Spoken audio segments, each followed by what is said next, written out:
Salafi, Ash'ari, Murji'a qandaq aqim? Savol. Assalomu alaykum. Salafiylar bid'at, mazhabchi, salaf solihlarning aqidasi, Ash'ari, Murji'a degandek gaplarni pat-pat ko'rib qolaman. Tuvandagi savollarda to'g'ri ma'lumot bersanglar bo'libdi ekan. 1. Salafiylar deb atalayotgan bu aqim qandaq aqim? Qandaq kelib chiqqan? 2. Bid'at degan nima? 3. Mazhab degan nima? 4. Salaf solihlar aqidasi qaysi aqidani ko'rsatadi? 5. Ash'arilar kimlar? Bularning aqidasi to'g'ri aqidami? 6. Murji'a deganchi? Bularning aqidasi-chi? Javob. Va alaykum assalom va rahmatullohi va barakatuh. Barliq hamdu sana Janobi Allohga bo'lsin. Shundaqla payg'ambarimizga, oila tahobatlarga va uningga toki qiyomatgacha ergashganlarga durud salomlar bo'lsin. Qisqacha bayon qilsak, 1. Salaf solihlar aqidasi. Salaf solihlar sahoba, tabi'in va tabi'inlarning tabi'inlari qatorliq iymon va fazilat bilan guvohlik berilgan 3 avlodni ko'rsatadi. 4 imomning ba'zisi shu qatorga kirsa, ba'zisi ashu yo'lni tutgan va ilgirgilarning izini bosgan bo'lg'achqa shu nomga tavadir. Salaf solihlar aqidasi sahoba, tabi'in va tabi'inlar tabi'inlari va 4 imom qatorliq salaf tavalikidagilar tutgan aqidani ko'rsatadi.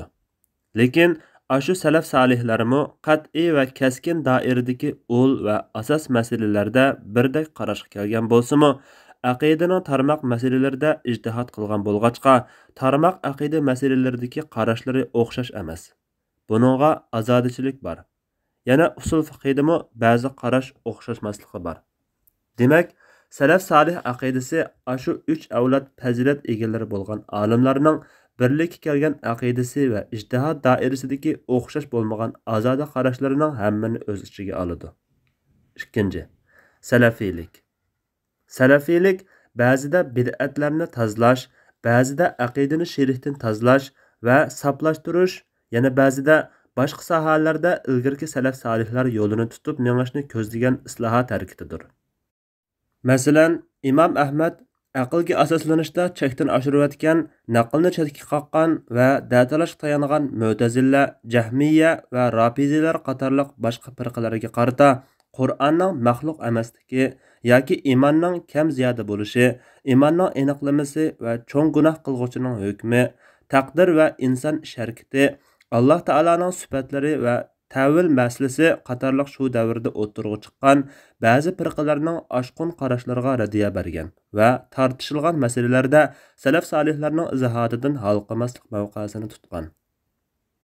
O'ttira asrga kelganda Imom Ibn Taymiya va Imom Ibn Qayyimlar chiqib, tavil, sifat va tavhid masalalarida Mu'tazilalar, faylasuflar va oshqun tasavvufchilarning qarashlarini to'g'ri yo'ldan chetnigan deb qarab, majozni inkor qilgan va tavilni rad qilgan.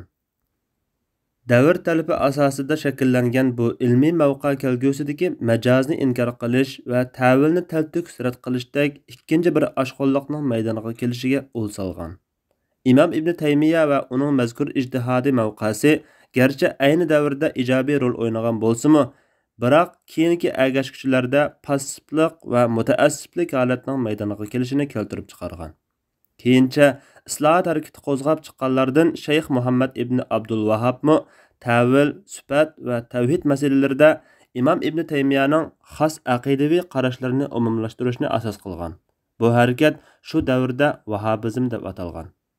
19-asr oxirida yuqorqilardan bir qadar farqlanadigan yana bir turlik salaf yo'liga qaytish islohot harakati maydoniga kelgan bo'lib, bu harakatmi salafiylik shuari bilan o'tirg'i chiqqan. Muhammad Abduh, Shayx Rashid, Rizo qatorliq olimlar qo'zg'agan bu harakat shu davr g'arb jahongirligining islom dunyosini g'arblashtirish planiga qarshi holda aslidagi sog'lom islomga qaytish ma'nosidagi salaf yo'liga qaytishni asosiy g'oya qilgan. Keyincha Vahhabizmni tutib mang'uvchilar mazkur shuarga tankash qilgan asosda Vahhabizm degan atoqdan salafiylik atalg'usiga tadrijiy yo'tkalgan. Garchi mazkur ikki harakat bir-biriga yaqin zamonda o'tirg'i chiqqan va keyincha o'xshash ismda harakat ilib borgan bo'lsa-mu, mohiyatdan ikkisi ikki xil xarakterga ega. Vahabizmdan maydonga kelgan salafiylik fiqhida Hanbali, aqidada imom ibn Taymiyaning qarashlarini markaz qilib ilgirlagan bo'lsa, Muhammad Abduh va Rashid Rizolar elib borgan islohot harakatida islomni Qur'on va hadisni markaz qilgan holda davr aqliyatiga uyg'un shaklda sharhlab chiqish, ma'naviyat, e'tiqod va axloq sistemasini qaytadan qurib chiqish, islom va musulmonlarning shonliq obrazini yangidan tiklash va bu sistemani islomning shonliq obrazining namunalari bo'lgan salaf solihlarning metodologiyasi bilan chambarchaslashtirish maqsad qilingan. Umuman, bugungi davr salafiychiligida sap aqidani tutish chaqiriqida o'rtaq xoslik bor bo'lsa-mu, uni imom ibn Taymiyaning aqida va fiqhiy qarashlarini asosiy markaz qilishga urinayotgan bir harakat deb qarashga bo'ladi. Qaraydigan bo'lsak, salafiylar tarmoq jamoatlarga bo'lingan bo'lib, jamoatlarning o'zaro bir-biridan farqlari ham ko'p. Ya'ni kelib, ularning hammasi hamma masalalarda birdek qarashda degili bo'lmaydi. Ayni vaqtdagi Manar jurnali Jamoliddin Afg'oniy, Muhammad Abduh, Rashid Rizo qatorliqlarning ta'siriga uchragan diyorimizdagi Abduqodir Damollam, Sabit Damollajim, Matqurbon Damollajim, Abdulhakimxon Maqsumajim va Abdulloh Ro'zi Damolla hojimlardek olimlarimiz yoqlagan salafiylik yo'lnishimi bugungi kundagi Shayx Muhammad ibn Abdul Vahhab ta'siriga uchragan Uyg'ur salafiylik yo'nalishidan ko'p farqliq. Hozirgi Saudiya Arabiston salafiylik yo'nalishimi burunqi Imom ibn Taymiya va Shayx Muhammad ibn Abdul Vahhabning salafiylik yo'nalishidan farqlanishga qarab maqmoqda. Demak, har qaysi salafiylik yo'nalishlari har bir davr va joydagilarning o'zlarining diqqatini markazlashtirgan masalalarga qarab bir-biridan farqli yo'l tutgan. Umuman qilib aytsak, bugungi davr salafiychiligida sap aqidani tutish chaqiriqi o'rtaq xoslik bo'lsa, bu da'voda haqiqiy salaf yo'lini tutdimi yoki chatnab ketdimi, buni tekshirib bekitish lozim. Chunki ba'zilari ba'zi masalalarda haqiqiy salaf yo'lini tutsa, yana ba'zilari salaflarning bir necha qarishidan birini tanlab, salaf aqidasi mushu deb turib oladi. Yana ba'zilari salafiylikni quruq da'vo qilishadi. Ba'zilarining salaf aqidasi va salaf yo'lidan yiroq yoki yaqinligi har bir masalani cho'nqurlab tadqiq qilish bilan oydinlashadi. Ma'sumlik faqat payg'ambarga xosdir. 3. Ash'ariylik va Maturidiylik. Ash'ariylik bilan Maturidiylik iqimlarimi Imom Ahmaddan keyin 4-asrda Mu'tazila va boshqa turli firqalarga radiya berib, ahli sunnat aqidasini qo'g'dab o'tirg'i chiqqandir. Ash'ariylar Bag'dod va Arab ellarida tarqalgan bo'lsa, Maturidiylar O'rta Osiyo va bizning diyorlarimizda hamda Turkiya qatorliq ellarda tarqalgan. Ash'ari aqidasi asosan Shafi'iy olimlarda ko'p bo'lsa, Maturidiy aqidasi Hanafiylarda ko'p. Bular Imom Ahmadning aqliy jihatdan cho'nqurlab izlanmay turvelishning o'rniga aqliy izlanishni o'z loyiqida qo'yib, naqlinimi loyiq o'rniga qo'yib izlangan va turli firqalarning burmalashlari, azg'unliqlarga qarata salaf aqidasini qo'g'dagan. Qo'g'dashda kalam bilan, ya'ni aqliy bas munozara va izlanishlar bilan shug'ullangan. Masalalarga yuksak aqliy mavqeda Qur'on va hadis ruhiga uyg'un javob berishga tirishgan. Bu ikki iqim asosan islom ummatidagi ahli sunnatning 90%ni tashkil qiladi. Ash'ariylar imomi Abul Hasan Ash'ari o'z vaqtida Bag'dodda ahli sunnatning Qur'on va hadisga qaytish, salaf aqidasini tutish bayrog'ini ko'targan va Ibana Maqolat degan kitoblarda ayni davr salaf yo'lini tutganligini aniq yozgan. Misolga olsak, sifat, taqdir, imomatchilik, shafaat, havzi kavsar, sirat, mizon va Allohni oxiratda ko'rish, taklifning manbasi aql emas shariatdir, iymon so'z va amaldir, kam ziyoda bo'ladi degandek masalalarda salaf yo'lini tutgan. Tarix bo'yicha islom ulamolarining tang yarmi degudek Ash'ariylar qatoriga tavadir. Bularning ichida Imom Bayhaqi, Navaviy, Ibn Hajardek ahli hadislarmi bor. Albatta, bu iqimmi ahli sunnatning navbatdagi 3 tarmoqining birini tashkil qiladi. Qolgan 2 tarmoqi bo'lsa Maturidiylik va salafiylik. Ash'ariylarning ba'zi tarmoq aqida masalalarida o'z oralarida farqli qarashda bo'lib qolgan ahvollarmi bor. 4. Murji'a. Murji'a atalg'usi eng dastlabda sahoba kiramlar o'ttirisida bo'lgan Siffin jangida ba'zi urush va ziddiyatlarga aralashmay, aralashqanlarga qarata birini xato, birini to'g'ri debmi hukm qilmay betaraf turgan. Ularning hukmini qiyomatga qo'ygan. Abdullah ibn Umar, Said ibn Abi Waqqas va Usama radhiyallohu anhulardek ba'zi betaraf sahobalarni ko'rsatdi. Keyincha cho'ng gunohlar sababidan boshqalarni kofirga chiqaradigan xavorijlar va har qanday cho'ng gunohni kufr deyishda ularga o'xshab qolgan shialarga qarata inkas sifatida iymon bilan kufr atalg'ularini izohlash va hukmini bekitish o'ttirg'i chiqdi. Murjialarning ko'p qismi xavorijlarga raddiya berib, iymon Allohni tonish va payg'ambarlarga iymon keltirishdan iborat. Buningga asosan kimiki Allohdan boshqa haq ma'bud yo'q, Muhammad sallallohu alayhi va sallam Allohning payg'ambari deb tunisa, u mu'min bo'ladi deb qaragan. Chunki xavorijlar iymon degan Allohni tunish va payg'ambarlarga iymon keltirish, shundaqla farzlarni ado qilish va cho'ng gunohlarni tark qilishdan iborat deb ta'rif bergan. Buningga asosan kimiki Allohdan boshqa haq ma'bud yo'q, Muhammad sallallohu alayhi va sallam Allohning payg'ambari deb tunisa, lekin biror farzni qilmay qolsa yoki biror cho'ng gunohni qilib solsa, u xavorijlar nazarida kofir bo'ladi. Murjialar nazarida bo'lsa mo'min deb qaraladi. Chunki bu turdagi murjialar iymon bo'lsa gunohning iymonga zini yo'q deb qaraydi. Mu'tazilalar cho'ng gunohni qilganni kofir demisimi, u fosiq bo'ladi. Lekin do'zaxda mangu qoladi deb qaragan. Natijada murjialar xavorij, shia va mu'tazilalarga qarshi mavqeda turgan.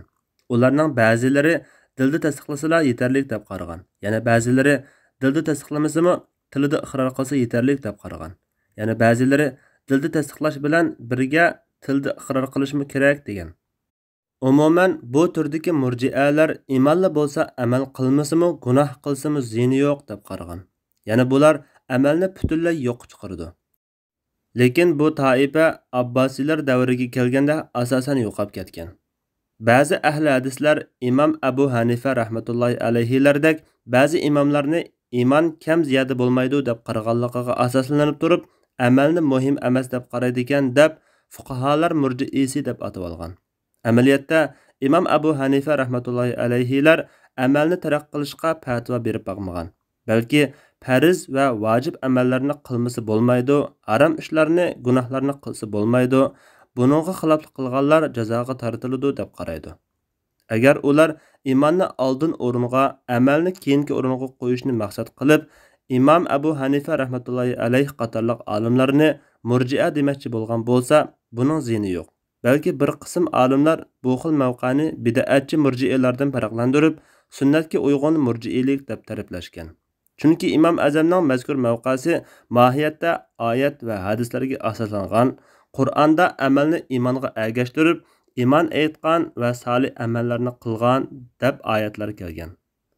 O'z vaqtidagi mu'tazilalar va xavorijlar taqdir masalasida o'z qarashlaridan boshqa chiqargan imomlarni murji'a da'voladigan bo'lg'achqa va yana cho'ng gunoh sodir qilganlarni kofir demidi deb Imom Abu Hanifa rahmatullohi alayhilardek ahli sunnat peshvolari bo'lgan imomlarga murji'a qalpqini kiydirgan ahvollarmi bo'lgan. Bundaq bo'lganda xavorij va mu'tazilalarning Imom Abu Hanifa rahmatullohi alayhini murji'a degani amaliyotda uni maqtash bo'ladi. Demak, birisini murji'a deganda uningdan nimani maqsad qilish intayin muhim. Chunki salaf solihlardan ehtiyot yo'lini tutib, sahobalar o'ttirisida yuz bergan voqealarga qarata biror hukm chiqarmagan, urushdan neri turgan xali ko'p sahobalarmi imonning aniqlamasida xavorij va ahli hadislardan boshqacha qarashda bo'lgan Imom Abu Hanifa rahmatullohi alayhi qatorliq ahli sunnat imomlarimi murji'a deyilgan ahvollar bo'lgan. Ammo ahli sunnat aqidasiga tushmaydigan boshqa ma'nodagi murji'a firqalari bo'lsa, bularning quyruqini ayni chog'da qum bosgan bo'lg'achqa, hozir ularni uchirtolmaymiz. Allohga shukr. 5. Bid'at. Bid'at degan Qur'on va hadislarda kelgan atalg'u bo'lib, umuman qilib aytsak, din tamomlanib bo'lgandan keyin uningda paydo qilingan biror aqida yoki ibodatni ko'rsatadi. Janobi Alloh Qur'on Karimda rohiblikni ular o'zlari paydo qilib oldi. Ularga uni biz bekitmadik degan. Aisha radhiyallohu anha rivoyat qiladi-ki, Rasululloh sallallohu alayhi va sallam mundaq degan: Kimki bizning bu ishimizda ya'ni dinimizda biror narsa paydo qiladigan u rad qilinadi. İmam Şatibi shariatda dalili bo'lmagan amal bid'at deb atalgan degan. Bu aniq va talash tartish qilinmaydigan masala. Lekin odatda biz olimlarning bid'at atalg'usiga bergan izohatlari, aniqlamalarni bayon qilgan yozmalarga qaraydigan bo'lsak, ularning bu masaladagi ko'z qarashi har xil ko'rinib qoladi. Buning sababi shuki, ba'zi olimlar bid'at so'zining arab tilidagi yangi paydo qilingan ish degan mazmuniga qarab, uning uqumini intayin kengaytsa, yana ba'zilar uni faqat shariat doirasiga qaratgan. Masalan, birinchi yo'linishdagilardan İmam Shafi'i rahmatullohi alayhi boshchiligidagi İmam G'azali, Izziddin Abdusalam, Navaviy va Ibnul Asar qatorliqlar bid'atni yaxshi va yomon deb ikkiga ayirib, sunnatga zid keldigani yoki shariatda bar ishni bekor qilib o'tadigan bo'lsa, bu cheklangan bid'at bo'ladi. Alloh taolo buyurgan, Rasululloh sallallohu alayhi vasallam targ'ib qilgan umum doiraga kiradigan yangi ish bo'lsa, bu madhilanadigan yaxshi bid'at bo'ladi degan. Bular bid'atni har qanday yangilik ishlatgan bo'lg'achqa, Rasululloh sallallohu alayhi vasallamning zamonida bo'lmagan har qanday ishni bid'at deydi va u yangilikni shariat asoslariga tanglaydi. Vojib doiraga kirsa vojib bo'ladi, harom doiraga kirsa harom bo'ladi. Mustahab doiraga kirsa mustahab, mubah doiraga kirsa mubah bo'ladi. Bular asoslangan sahih hadislarmi bor albatta. Ammo yaxshi bid'at yoki vojib bid'at yoki mustahab bid'at degan atalg'ularning hammasi islomda asli yo'lga qo'yilgan, lekin ijro qilinish usuli jihatdan yangilik bo'lgan amallarni arab tili jihatdan yangilik deb atash doirasiga kiradi. Buni tuvandagi hadismi ta'kidlaydi. Munzir ibn Jarir hadisning bundoq deganligini rivoyat qiladi.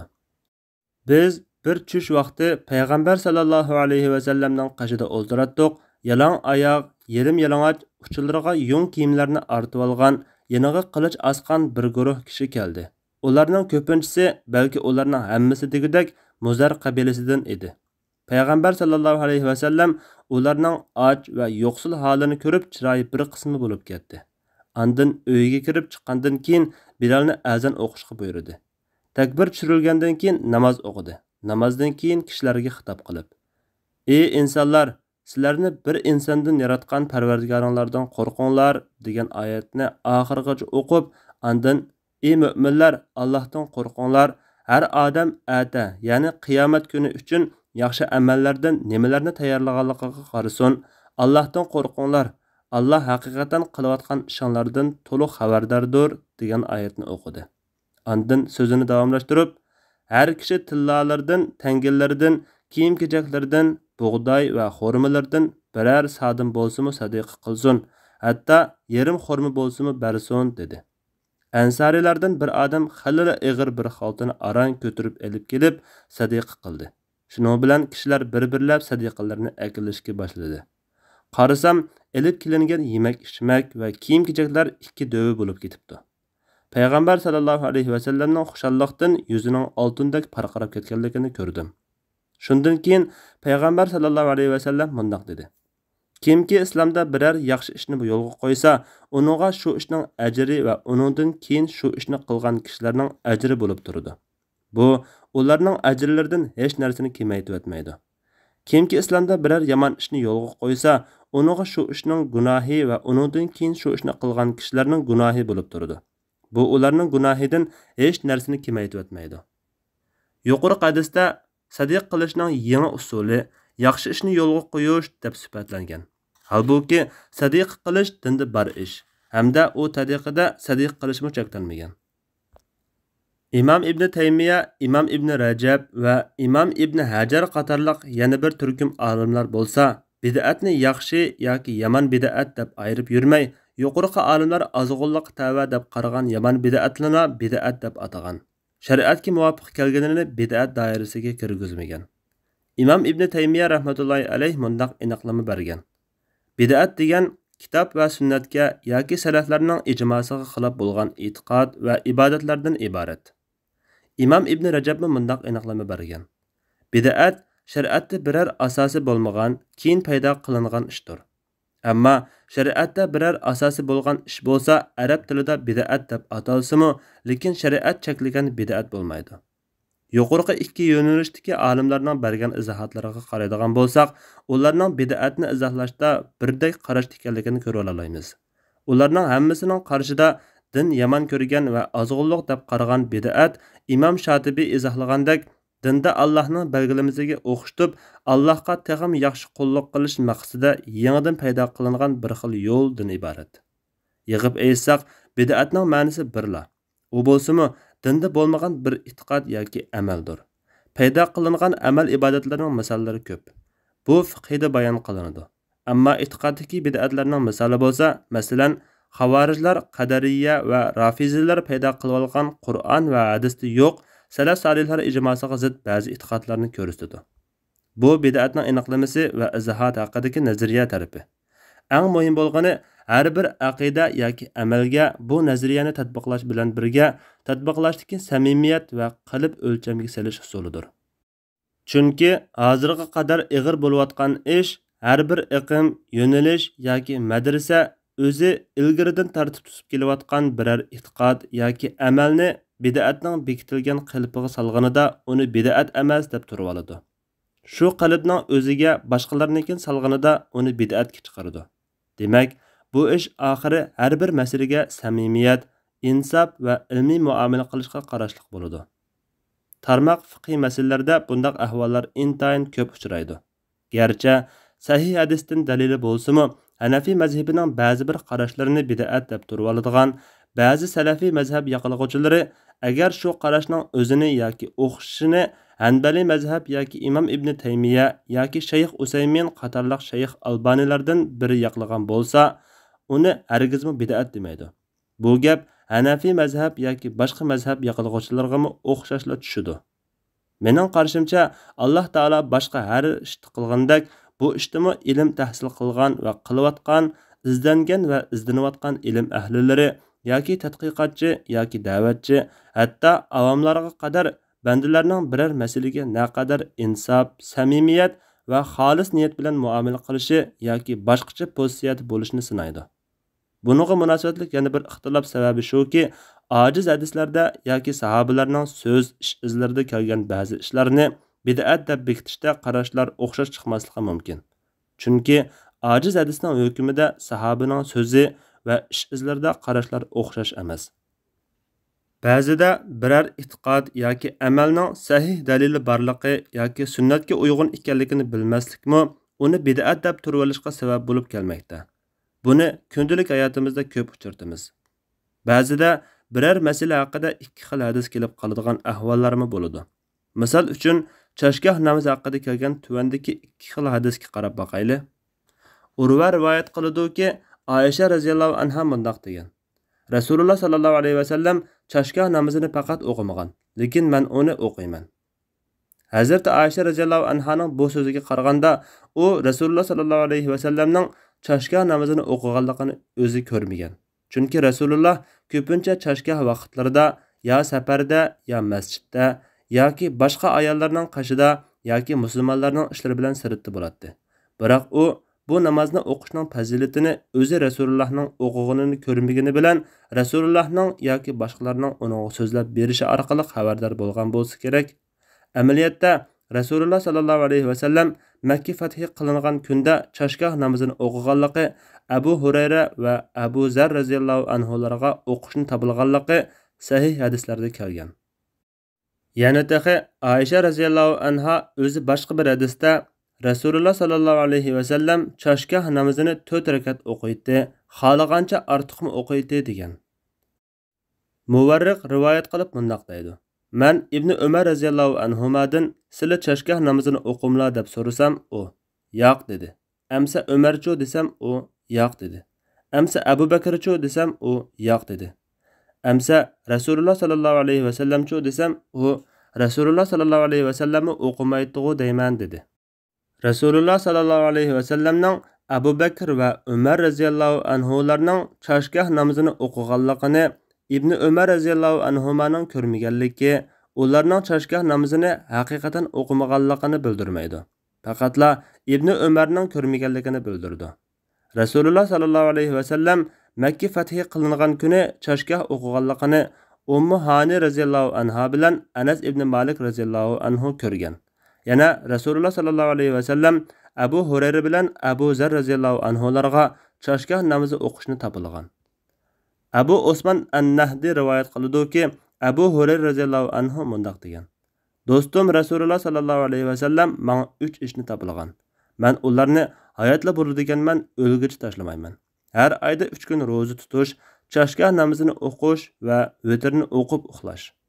Bu sunnat bir amalni uning sunnati borligidan xabarsiz qolganlikdan bid'at deb söylashning bir misoli. Buningdan shuni ko'ra olamizki, biz sunnatni qancha yaxshi bilganimizda bid'atdan shuncha yiroq turib qolmay, sunnatda bor amalni bid'at deb söylashdan saqlana olamiz. Şuna bid'atçilikningmi, bid'atga chiqarib etishning eng unumli dorilardan biri sunnatni o'rganishdir. Buning uchun Hanafi olimlardan Muhammad al-Xodimi bid'atni e'tiqodda bo'lsin yoki amalda bo'lsin yoki gap so'zda bo'lsin sunnatning qarshisidir deb tushuntirgan. Yuqorqi sabablar tufayli bid'at o'lchimini amaliyotga tatbiqlashning intayin qiyinligidan, garchi bid'at haqida ayrim o'nlarcha kitob yozilib ketgan bo'lsa-mu, bu masala keng xalq ammasining kallasida emas, ahli ilmlarning kallasidami texicha bir taraf qilinib ketmagandek g'uvolikni saqlab kelmoqda. Halbuki bid'at hukmi yuqorida aniqlama berilgandek intayin ro'shan, tushunishlik, oydin masala. Ya'ni din tamomlanib bo'lgandan keyin uningda paydo qilingan biror aqida yoki ibodatdir. Bu ishning dinda qattiq ayblanadiganligida shak yo'q. Rasululloh sallallohu alayhi va sallamning har qanday bid'at ozg'unlikdir degan so'zimi shariat cheklagan ashu yomon bid'atni ko'rsatadi. Bu yerda shuni eskartish zarurki, bid'atning hammasi o'xshash darajada emas. Buni Imom Shotibiy mundaq bayon qilgan. Bid'atlarning aql bilan tushungili bo'lganlari tahlil qilinganda uning o'xshamagan darajalarda ekanligi ma'lum bo'ladi. Masalan, uning ba'zisi jahiliyat bid'atlaridek aniq kufrlikdir. Buningga Qur'onmi tanbeh bergan. Yana munofiqlarning jon va mollarini saqlab qolish uchun din to'nig'i o'rnab olishdan iborat bid'atlarimi va shuningga o'xshagan aniq kufrlik ekanligida shak qilinmaydigan ishlarimi o'xshash. Yana ba'zi bid'atlar kufrlik emas, balki gunoh ma'siyat bo'ladi. Yana ba'zisi Xavarij, Mu'tazila, Qadariya, Murji'a va shularga o'xshagan ozg'un toifalarning bid'atlaridek kufrlikmi emasmi qarash o'xshash bo'lmaydiganlarmi bo'ladi. Yana ba'zi bid'atlar gunoh doirasida ekanligida birlikka kelingan. Masalan, shahvatni yo'qotish uchun aqtiq qilinish, ro'zdor holatda oftobda o'ri turish, to'y qilmay yashash qatorliqlarga o'xshash. Yana ba'zisi makruh doirasida. Masalan, harfi kuni kechda duo tilovat qilish uchun yig'ilish, juma xutbalarida islom podshohlarini tilga olishga o'xshash. Demak, bu ishlarning hammasi bir darajada emasligi hammaga ayon. Ahvol shundoq ekan, ularning hammasining hukmi bir. Makruh yoki harom deyish to'g'ri bo'lmaydi. Tatbiqlash doirasida yana nurg'un masalalarda qarash birdek o'xshash bo'lmasligi mumkin. Chunki ba'zi ishlarning tagi yo'lga qo'yilgani bilan shuningga qo'shilib keladigan ba'zi bir ishlar yangilik bo'lishi mumkin.